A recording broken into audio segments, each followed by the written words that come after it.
भक्तों जन, अब आप सुने रविवार पर दोष व्रत कथा। एक समय की बात है, सबर प्राणियों के हितार्थ परम पवन भगीरथ के तट पर ऋषि समाज द्वारे विशाल गोष्ठी का आयोजन किया गया था।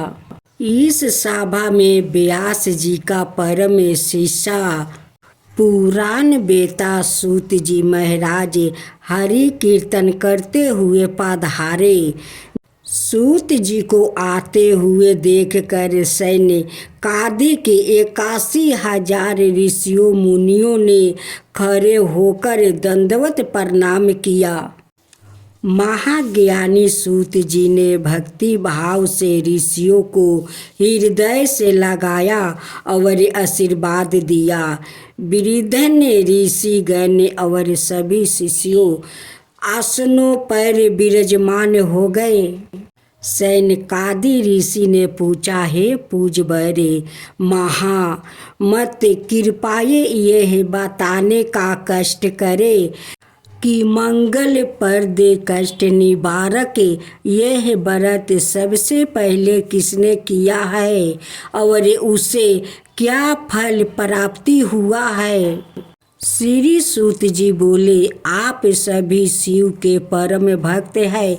आपकी भक्ति को देखकर मैं व्रती मनुष्यों की कथा कहता हूँ, ध्यान से सुनो। रवि प्रदोष व्रत की कथा के अनुसार एक गांव में अति दीन ब्राह्मण निवास करता था। उसकी साध्वी स्त्री प्रदोष व्रत किया करती थी।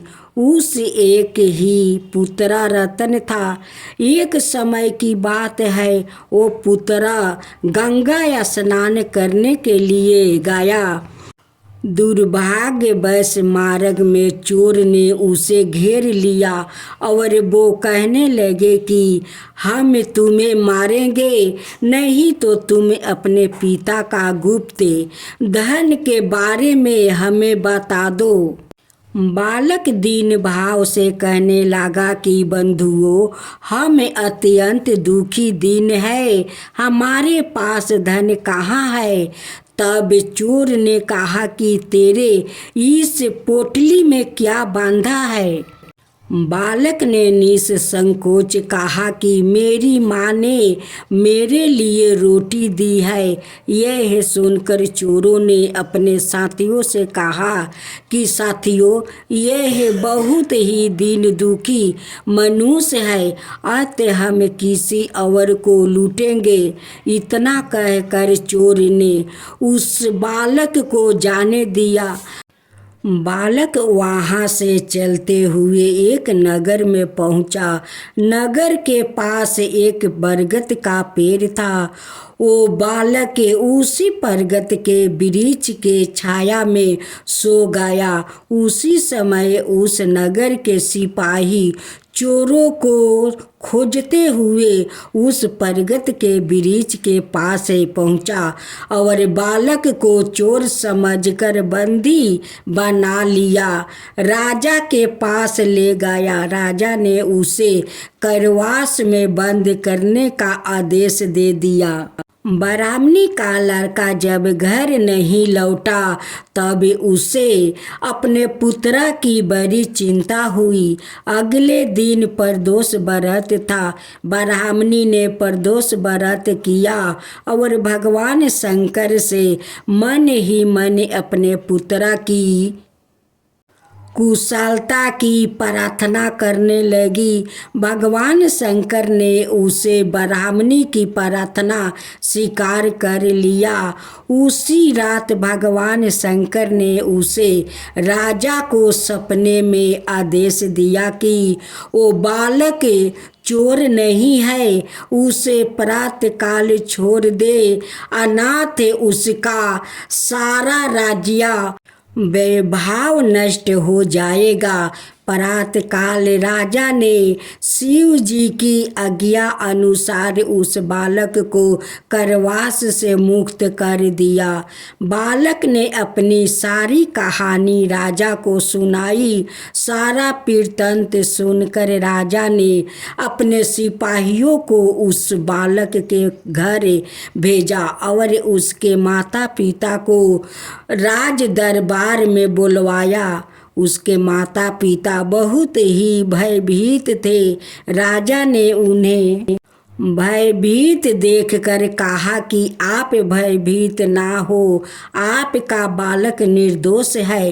राजा ने ब्राह्मण को 5 गांव दान में दिया, जिससे कि वो सुखपूर्वक अपना जीवन व्यतीत कर सके।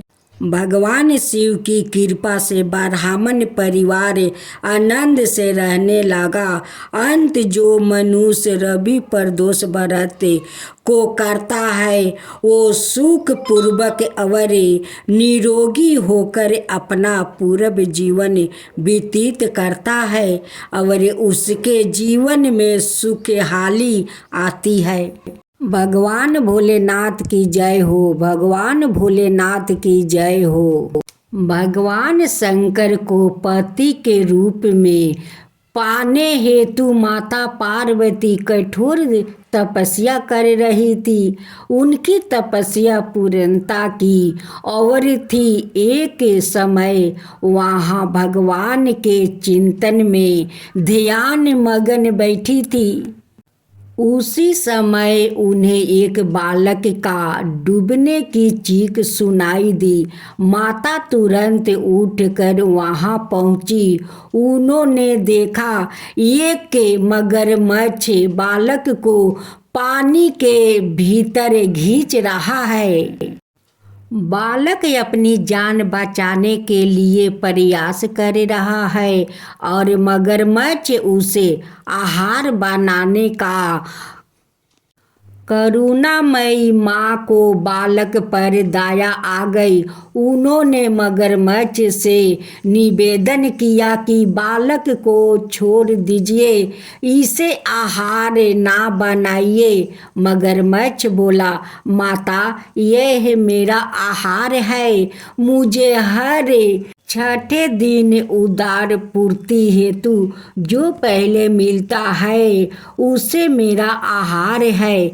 ब्रह्मा ने निश्चित किया है। माता ने फिर कहा, आप इसे छोड़ दो, इसके बदले मैं अपनी तपस्या का फल दूंगी।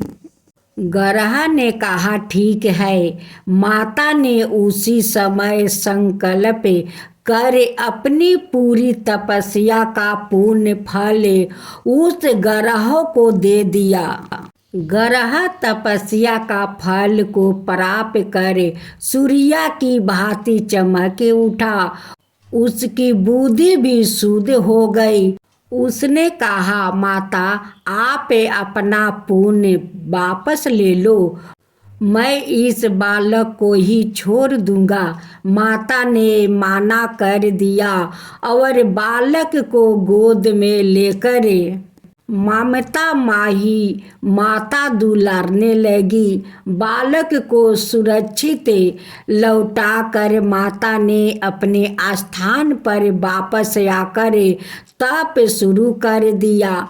भगवान शिव तुरंत ही वहाँ प्रकट हो गए और बोले, पार्वती अब तुम्हें तप करने की आवश्यकता नहीं है। हर प्राणी में मेरा ही वास है। तुमने उस ग्रह का तप का फल दिया है, ओ मुझे ही प्राप्त हुआ है। अत तुम्हारा तप फल अंत गुना हो गया है। तुमने करुणा बस दरबीत होकर किसी प्राणी की रक्षा की। अंत में तुम पर प्रसन्न हूँ और तुम्हें पत्नी रूप में स्वीकार करता हूँ।